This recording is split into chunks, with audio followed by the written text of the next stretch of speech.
Mahigit 50 lugar sa bansa ang nagdeklara ng state of calamity dahil sa epekto ng hanging habagat at mga nagdaang bagyo. Nakatutok, CJ Torida.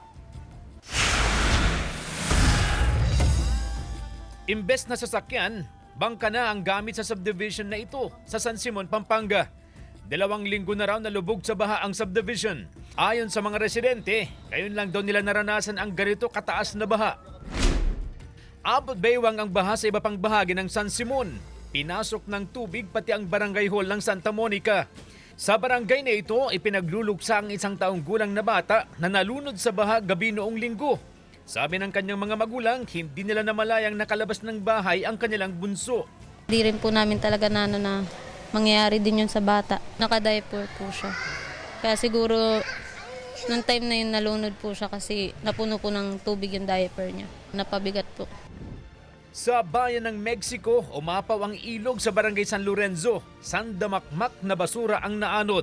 Ayon sa Kapitolyo, mahigit 50% ng mga barangay sa Pampanga ang lubog sa baha. Halos 1 milyong individual ang apektado, 3 ang nasawi. Nasa 1.4 billion pesos ang napinsala sa sektor ng agrikultura.